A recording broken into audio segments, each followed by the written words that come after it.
Discomfort is a confidence booster. When things are working in our favor, we feel like we're more able to relax. We feel like we're able to be more stable. We feel like we have a foundation that we can build upon. But quite often, we miss the beauty of that moment, right? Things work in our favor because we did A, B, and C. We think that A, B, and C coming together seemingly led us up to D. But what we miss is the missing factor in that equation, right? And that missing factor does not come from the realm of I. It doesn't come from the realm of I did this. It doesn't even come from the realm of this other person did this. It comes from the realm that the universe working through you has created this specific set of circumstances wherein you are able to enjoy the moment. And, well, you should enjoy the moment, right? Don't discount something good when it's right in front of you. As the old saying goes, don't stare a gift horse in the mouth. Otherwise, you might see that it's got, like false teeth or something like that, right? So it's important to enjoy what you've got when you've got it. But it's also important to recognize the source of where it comes from. Now, what we tend to do that's the opposite of that is when things aren't going in our favor, suddenly we're going, okay, well, sure, I'm more than happy with, patting myself on the back or patting someone else on the back when things are going well. But then when things aren't going well, I'm cursed. It's the universe that's cursing me. The universe is bringing this misfortune into my life, and I don't know why I have to suffer and go through this set of difficult circumstances and constantly experience hardship. Why me, God? Why is this always happening to me? And that's the space that we often find ourselves in. But again, we're just seeing a surface scenario. We're not seeing beneath the surface to the source of why there is an up and why there is a down, and why even that perceived up and down might actually have at its heart something which is ultimately beneficial regardless of the ups and the downs that we experience, right? So we have this choice to continue to perceive things that way, right? We can let our senses become attached to every single experience that we go through, and we can get caught in that game of ups and downs, right? And so then when things go our way, we're going, right, things are going really well, right? And I'm able to enjoy life. I've got this really, lots of money in the bank. I've got this nice car. Here's my, lovely wife here. Here's my wonderful girlfriend or boyfriend, whatever the case may be.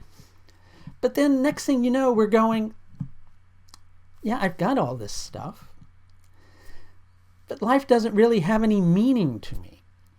Where's the sense of purpose, right? Maybe my life had more purpose before I had all this stuff in my life, right? Okay. Then when all that stuff is gone, what is the purpose behind me suffering? Why do I have to go through this? You should give me all this other stuff like this other person has, right? Why is the purpose behind this? So again, at that moment, we're looking for purpose. So we can continue to go good stuff, bad stuff, right? Hard times, good times, happiness, sadness because of what I've got in my life, right? Or we can go, you know what? At the root of it, life just really has to have purpose. Maybe I don't. Maybe I'm not the cause behind all these experiences in my life. It doesn't mean I shouldn't enjoy it, right? Maybe I was the cause of these experiences in my life in a previous lifetime. Maybe it's the merit that I've earned, right? But at the root of that, what is beneath the surface going through that experience, right? We're not necessarily, as a great sage once said, we're not necessarily human beings having a spiritual experience. We're spiritual beings having a human experience. So we often miss that. And we get attached to the ups and downs, and we curse the universe when things aren't going our way. And we praise ourselves when things are going our way. But if we find ourselves in a position where we're constant in our devotion to whatever that might be, and look around your life right now. I'm not just talking about spiritual devotion. I'm talking about your devotion to a specific set of circumstances. I'm talking about your devotion to people in your life. I'm talking about your devotion to a place that you live. Any number of those things, but recognize that those things, those people, those places, all of those things will ultimately be, at some point or another, ephemeral. They come and they go. Those things are unconstant. It doesn't mean you shouldn't enjoy them. It doesn't mean you shouldn't experience the pleasure that's there. With those particular things, you should do that. But you should recognize that finding a true sense of purpose within yourself, right? That not lessening your potential based upon what you accomplish or don't accomplish. Now, in the coming days, as we go through this particular transit, you may find yourself in a situation where things are not working out in your favor at one point. And you're likely going to find yourself blaming yourself. You're going to potentially go through these experiences of going, I'm not good enough, I'm not perfect enough, I doubt my skills, I doubt my capacity. I used to feel that I was, I knew a lot about this particular subject, and now I'm kind of recognizing that I know diddly squat. And you can go through that, right? And you can attach to that even if you want. You can give yourself a hard time. You can create a rod for your own back, but you don't have to do that. Instead, you can be humble. You can recognize what's going on beneath the surface. By moving the ego out of the way temporarily, the answers just naturally have a way of flowing in, but you can't see them because you're too attached to a particular situation, which is another lesson that Anuradha Nakshatra brings us, which is that of devotee and the object of devotion, right? And in order to experience the bliss of enjoyment, there has to be both of those particular concepts in the equation, right? When those two things are ultimately one, which isn't such a bad thing, how can you even perceive that experience, right? Be grateful for the good things that you've got in your life. Any difficulty that you have in your life, try to understand with proper judgment, another Anuradha quality, why those particular sets of circumstances might be going on. But especially between the 8th and the 15th of January, which is when Venus will be traveling in close proximity to Jupiter, there's a potential for you to recognize that even though I may have good things in my life, I don't have as strong of a sense of purpose as I might like to have. Now, again, when that moment comes, you can go, wow, this really sucks. Or you can go, wow, this really sucks. And you can go, what can I do to change this?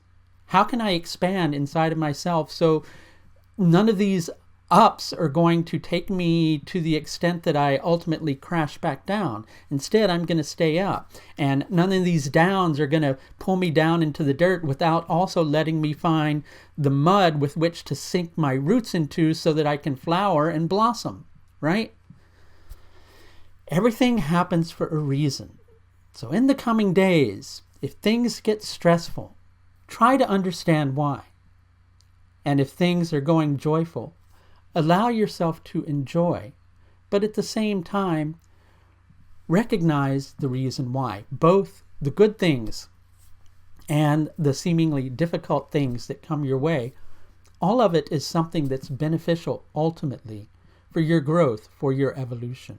That's something that you can make of this next period of time. We're going through some intensive times in terms of transits. A few days after Venus begins its transit through Anuradha Nakshatra, we're going to have a partial solar eclipse in Purva Ashada Nakshatra. This builds to that. And so try to take the lesson in. And if you could use a little bit of help with this process between now and the 31st of December, 2018, I am offering a 10% discount on all astrological services. You can book these through my astrological services page.